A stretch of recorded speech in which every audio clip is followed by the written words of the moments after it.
Welcome back to the Summer of Switch 2. Today we're going to be spending some time with Mario Kart World. But instead of doing a review of the game where I praise the things everyone else has praised about this game and criticize the things everyone else has criticized about this game, I want to try something. Let's get down to the brass tacks of it. I hate driving. I do it every single day. And let me tell you, the last thing I want to do after spending an hour of my day in my car driving around is come home and drive in a video game. Which is why I love Mario Kart 8 Deluxe. Mario Kart 8 Deluxe introduced something very peculiar to the series, Auto Accelerate and Smart Steering. As the name suggests, these options will automatically accelerate and stop you from driving off the road respectively. These were definitely here for newcomers and the youngins, as it makes the game easier for them to play, which isn't a bad idea. But then here in Mario Kart World, they added another option, Auto Use Item, which basically means with these three options, the game can pretty much play itself. Which is where I became curious. What if you turned all this on and let the game play itself? And, well, I intended to find out. Here's how this will work. Peach will play through all 30 of the game's tracks with these features turned on. This will be done in versus mode, which will allow me to see how many points she ends up with in the end, and it makes it much easier to marathon all these tracks. Peach is not required to get first place by any means. I'm just curious to see how well she does when it's just the AI controlling her. We'll be tackling these courses in the order they appear in the Grand Prix, and we will be doing the 3-lap variations on these because fuck these intermission tracks. I did set the difficulty to easy, so that may seem to remove some of the fun, but who knows, if she does well, I may try this on a harder difficulty and see how she does there. And with that, let's go ahead and see if Mario Kart World can beat itself. Of course, we start with Mario Bros. Circuit, and right off the bat, I noticed 3 huge things that will definitely make this harder. Peach won't get the starting boost, she can't drift, and she can't trick off most rails, which means she'll be missing out on a lot of easy mini turbos. With that though, the race is off, and she has an okay first lap, but ends the lap in 17th place. Not the worst by any means, but she still has a ways to go to reach the front. Luckily on the grunt rail, she knocks off a few other racers, helping her pull ahead and climb the ranks. And by the time she starts lap 3, she's nearing first place, easily scooping it up towards the beginning of lap 3. And she holds it through the rest of the lap, even through a blue shell, and she ends Mario Bros. Circuit in first place. On to Crown City, she gets passed at the start, which will happen in every race since she can't get the boost. She also runs into a bunch of random obstacles, which doesn't help at all, but she's able to work her way back up to first with the help of tricks. Yeah, I guess she'll trick on her own, which will help her a ton as this is her only way to get mini turbos. In the second lap on the rooftop, she gets hit by a big blue shell and isn't able to build up enough speed to make this jump, which ends up knocking her back into 5th place. Yikes. And throughout the rest of lap 2, she doesn't do great, ending up in 8th place by the time lap 3 starts. But she's able to pull it together and get back into first, and regardless of her hitting a bunch of things, she's able to hold the spot to the finish line in first place once again. Whistletop Summit gives her a rough start. While she'll always get past at the very beginning, she ended up getting knocked back to 15th place, which, yeah, that's really not that good. But a good performance through the rest of the lap and a use of the highway helps her in lap 1 in 2nd place, from which she easily pulls into first and takes this grass shortcut to extend her lead. And from here, she continues to make headway through the rest of the race and easily ends lap 3 in first place once again. The start of DK Spaceport, as always, sees her working her way back to first, which she gets back by the end of lap 1. What a shocker. Peach narrowly avoids barrels in the 2nd and 3rd lap, which makes me very anxious, but I mean, she does it. And in lap 4, she makes huge headway with all the tricks, which makes the blue shell in lap 5 not too much at all. But on the final stretch, she's hit by a barrel and shortly after a red shell, which definitely worried me. But she held on and made it through, ending in first once again. Well, that concludes the Mushroom Cup tracks, and yeah, she killed it, and it was barely ever close, which makes it seem like this will be the norm.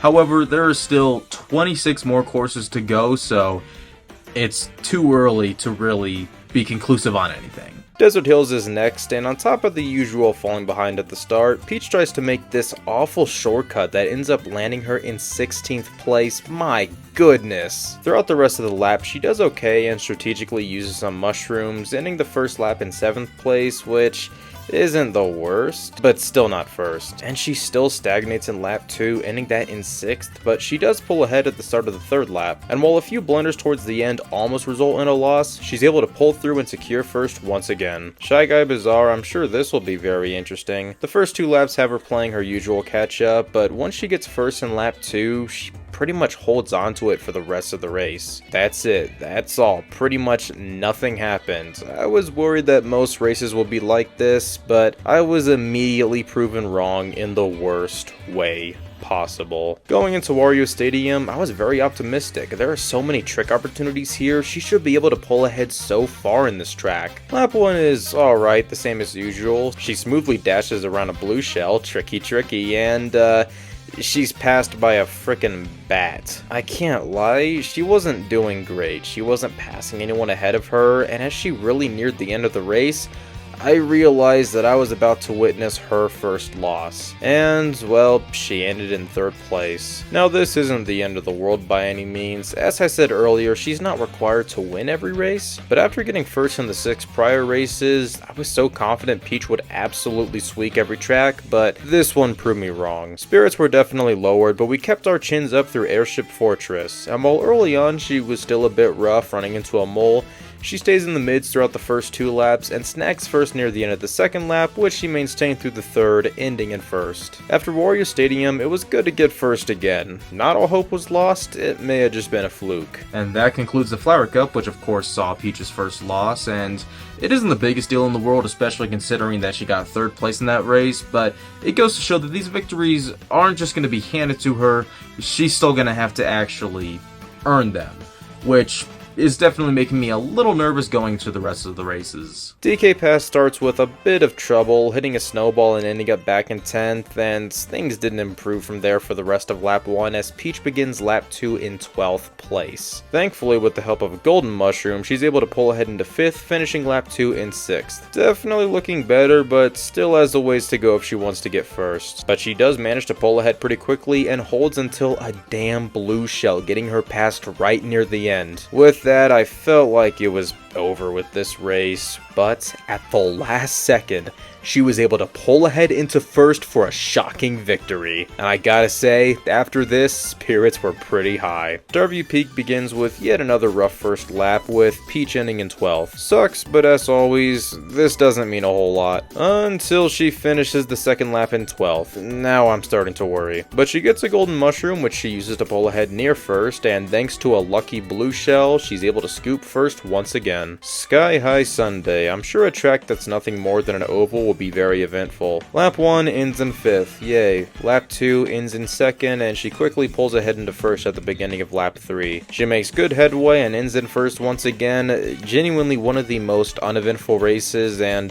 I don't know, this is becoming a little boring. Next up is Wario Shipyard, which I'm pretty sure will be uneventful, other than DK pulling ahead of me while hitting a devious dab. Hey DK, 2015 called, they want their whatever the hell the dab was back. Well, a rough start is tradition, but falling all the way back to 20th place, that's pretty bad. Peach does take a shortcut that I didn't even know existed, which is cool, and she finishes lap 1 in 15th, still having a lot of progress to make. Lap 2 is just as rough though. She's crushed by Waluigi and ends the lap in 20th place. I think we're losing this one. Gotta be honest, this is the closest I've been in wanting to take control. She's doing so bad here, ultimately ending in 18th place.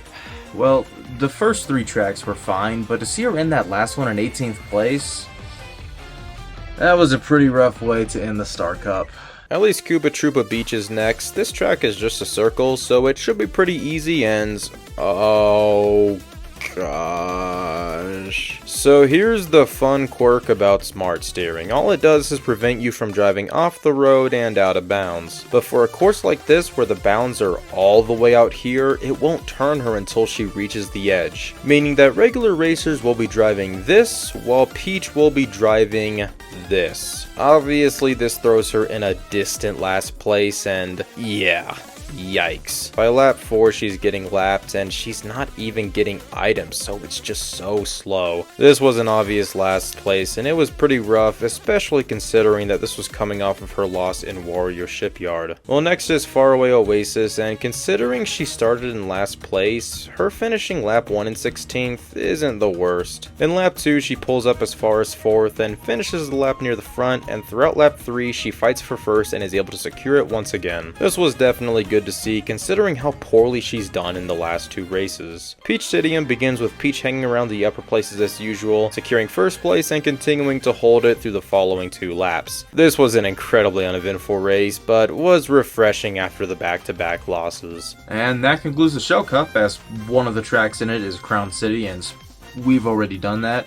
Outside of Koopa Troopa Beach, which saw her embarrassing loss, she did pretty good here. Although she needs to start actually doing better because there are some competitors that are really starting to close in on her. Peach Beach starts out a little rough with Peach taking a shortcut that lands her near last. Yikes. I guess she thought she had home field advantage, but nope. Thankfully a Bullet Bill does save her from an awful first lap, and the second lap ends with her in 4th, which is much better. She snaps first, but a blue shell knocks her back to 16th. Say it with me now. Yikes. She's able to pull up to 10th by the end of the race, but finishing in 10th, yeah, that's still not great. Salty Speedway proves something I've been wondering. It seems water driving really slows them down. It's definitely because the water parts of the tracks are way bigger than the regular parts. Outside of the water though, she does okay on the first and second lap. I am noticing that Lekatu is giving her a run for her money, but thankfully she's able to ultimately secure first, which is good after her loss in Peach Beach. Dino Jungle begins decently enough until the end where she falls back to 6th. The rest of the race is a consistent struggle of reaching first place, but she's able to pull into first place in lap 3 and make some headway, securing first once again. Another uneventful race, but she got first, so I don't mind it at all. Great Question Block Ruin starts with another rough first lap, ending in 17th, yikers once again. And a horrible shortcut attempt knocks her back even further. Just one more fluke at the end of lap 3 leads her to finishing in 17th. That is not good at all.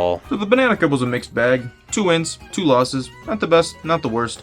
She's floundering a lot more, but she still is overall first. But again, if she wants to keep that, she needs to start doing better because there are some people who are starting to get close. Cheap Falls once again starts off with a rough first lap. Peach pulls off a sick wall ride during the second lap, which helps a bit, and she's able to work her way up to first thanks to a good third lap. It's almost soured by a water segment towards the end, but she's still able to pull first, thank God. Dandelion Depths, like always, begins with a rough first lap, ending in 10th. This damn water segment doesn't help, of course. She does better in the second lap, what a shocker. And while she almost finishes in first, a last minute shell knocks her back to 3rd. Could be better, but could still be worse.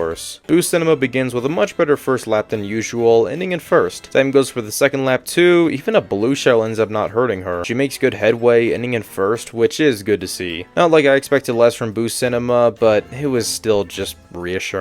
Dry Bones Burnout begins with a hard wipeout. Yikes. Other than that though, this was an incredibly basic race with pretty much nothing happening. She does fine, cool. Overall, the Leaf Cup was pretty uneventful. Other than that 3rd place in Dandelion Depth, not much happened here, but it's pretty good because that means she's starting to do a lot better. Her performance here was much better than a bunch of previous cups. Moo Moo Meadows has an incredibly short first lap with nothing happening. Peach tries to use a really awkward shortcut in lap 2, but she doesn't use the damn star she has. This'll be so much more effective if you use it, why aren't you? And while she does okay after that, she still tries to take way too many awkward shortcuts. But somehow she still manages to end in 1st. I don't understand how, but I'm not complaining. Choco Mountain begins with an incredibly rough start, ending in 24th. Yikes. And this roughness continues through the second lap, and while lap 3 was still pretty rough, when it was all said and done, she was still able to finish up in 2nd place, which isn't bad at all considering the circumstances. Toad's Factory, I don't even need to mention how she does in lap 1. Also, smart steering is terrible with these direction changing panels. She finishes lap 1 in 23rd place. Oh man. Thankfully, she does much better in the second lap, and halfway through the third lap, she's able to pull into 1st, and through the rest of the race, she's able to maintain it and end in 1st. Bowser's Castle, for one, starts with a good start. She takes back 1st place quickly and holds onto it tightly for the entire race. During these sections, she's able to get a boost from just driving on the road, and this helps her pull way ahead for the easiest 1st place and race in a while. So the Lightning Cup has seen Peach's best performance in quite a while. She did very good here, and it's definitely restoring my faith going going into the final cup. Acorn Heights begins with a good first lap. She's able to take back first place by the end of the lap, and making good headway on lap 2, it's beginning to feel like a boring race. And this continues into lap 3, and not even a blue shell can stop her from getting first place. Mario Circuit, I have no idea what happened because I fell asleep at how boring this track is. Jokes aside, this was an incredibly uneventful race. She pulls into first, maintains it for the rest of the race, and that's pretty much it. And the final track, Rainbow Road, kicks off with an okay start as she hangs around the mids. In lap 2, she falls back a bit and begins lap 3 in the mids, and when she reaches the final lap, she's in 4th, which is better, but she's still gotta do better than that if she wants to win. And while it almost seemed like it wouldn't happen, in the final stretch, she pulls into first and finishes first one last time. And that concludes Mario Kart World playing itself, but overall, how did it do? Overall, Peach got 392 points, putting her in a distant first place, which is pretty good. She of course had a few losses here and there, a couple really bad ones, but for the most part, she did incredibly well, which is very amusing. As a reminder, I was doing nothing during all of these races. My controller was sitting right here, I wasn't touching it, I was barely even looking at it. So it is comical to me that this game played itself and did it well. But of course, this was on easy mode. I mean, this could be a totally different story in a harder difficulty, which I could always try someday. But until then, I want to see how well this game can do at itself online playing against real people. Alright, Toad's Factory, a decent start staying in the mids and falling back to last, and oh cool, I'm disconnected because I'm not even playing. Well, that answers that question. Not really sure what I was expecting. Thanks for watching, and good fucking Nicus.